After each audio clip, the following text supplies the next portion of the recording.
One party system থেকে multi party সিস্টেমে নিয়ে এসেছিলেন এবং সকলের কথা বলার অধিকারটাকে নিশ্চিত করেছিলেন। এই যে মিডিয়া, এই মিডিয়া ছিল না, আওয়ামী লীগ বাকশাল তার সমস্ত মিডিয়া বন্ধ করে দিয়ে মাত্র 4টা পত্রিকা রেখেছিল, সেটা সরকারি নিয়ন্ত্রণে। তিনি এসে সমস্ত ওপেন করে দিয়েছিলেন।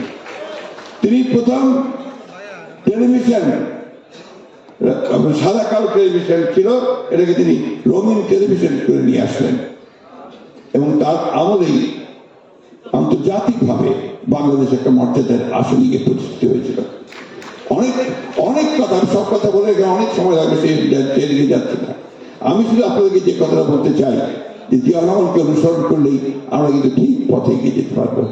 আমাদের সৌভাগ্যের কথা যে আজকে আমাদের ভারপ্রাপ্ত চেয়ারম্যান, আমাদের তরুণ নেতা, যিনি উত্তরাধিকার সূত্রে প্রাপ্ত নন, তিনিও আজকে এই লম্বা লড়াইয়ে তিনি নির্যাতিত, নিপীড়িত এবং তিনি রাজনীতির সঙ্গে বহু আগে থেকে জড়িত হয়েছেন।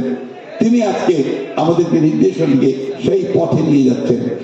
আপনারা লক্ষ্য করে দেখবেন, আমি কথাগুলো খোলামেলা বলছি একেবারে, যে আজকাল আমাদের চেয়ারম্যান সাহেবের বক্তব্য নিয়ে যারা তার সবচেয়ে বড় নিন্দুক ছিল, ক্রিটিক ছিল, তারা বলছেন যে না, এখন কিন্তু তারেক সাহেব বক্তব্য খুব ভালো হচ্ছে। এই কেন? এই কথাটার এই সময় খুব প্রয়োজন আছে, কারণ এই কথাটা এখন বাংলাদেশ একটা ভঙ্গুর অবস্থার মধ্যে আছে। এই সময় যে নেতার বক্তব্য জাতিকে উদ্বুদ্ধ করবে, অনুপ্রাণিত করবে, সেখানেই কিন্তু জাতির সামনের দিকে এগিয়ে যেতে পারবে। সেই জন্যই আল্লাহর অশেষ রহমতে আমাদের সেই নেতৃত্ব আমাদের সামনে চলে এসেছে। আর আমাদের দায়িত্ব হবে আমরা দেশে থেকে সেই জিয়া রহমানের যে সততা, সেই সততাকে যেন সবাই আমরা রক্ষা করি। তার যে স্বপ্ন, সেই স্বপ্নকে বাস্তবায়িত করবার জন্য আমাদের চেয়ারম্যান তারেক রহমান সাহেবের যে স্বপ্ন, সেই স্বপ্নকে বাস্তবায়িত করার জন্য আমরা যেন সবাই ঐক্যবদ্ধভাবে সামনের দিকে এগিয়ে যাই। আরেকটি কথা বলে আমি শেষ করব, সেটি হচ্ছে যে সহনশীলতা, টলারেন্স।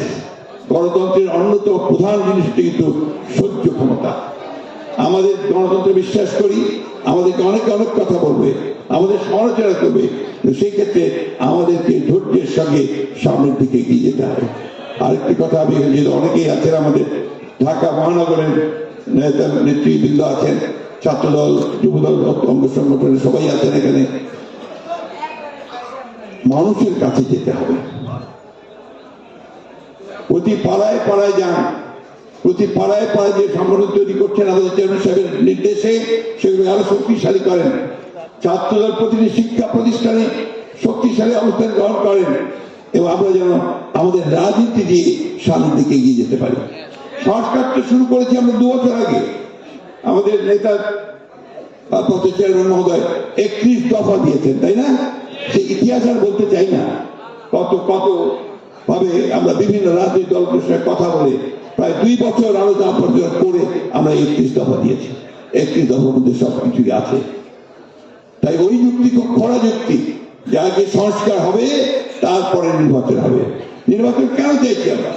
নির্বাচন চাইছি যে নির্বাচন ছাড়া, একটা নির্বাচিত সরকার ছাড়া কখনোই আপনার সেই শক্তি পাওয়া যায় না, সেই ম্যান্ডেট পাওয়া যায় না, সেই লেজিটিমেসি পাওয়া যায় না, বৈধতা পাওয়া যায় না, যারা বিশেষ বিশেষ বড় রকমের সিদ্ধান্ত নিতে পারে। এমনকি এই সংস্কারগুলোকে যদি আপনার কনস্টিটিউশন নিতে হয়, কনস্টিটিউশন সংস্কার, সেটার জন্য তো আপনাকে পার্লামেন্ট লাগবে।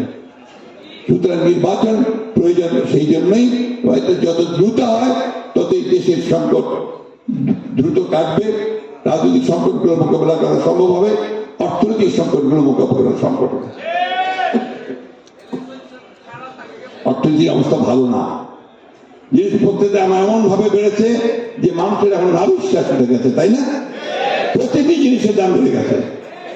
আমি অন্তর্বর্তীকালীন সরকারকে বলবো, অনুগ্রহ করে ওই দিকে নজর দিন, অনুগ্রহ করে সুশাসনের দিকে নজর দিন।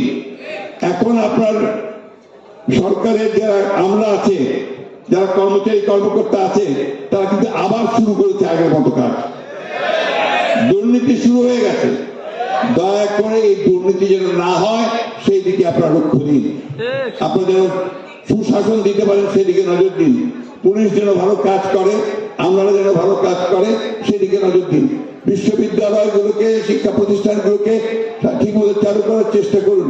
এই কাজগুলো করা দরকার এবং সঙ্গে সঙ্গে নির্বাচনের জন্য দ্রুত ব্যবস্থা গ্রহণ করুন।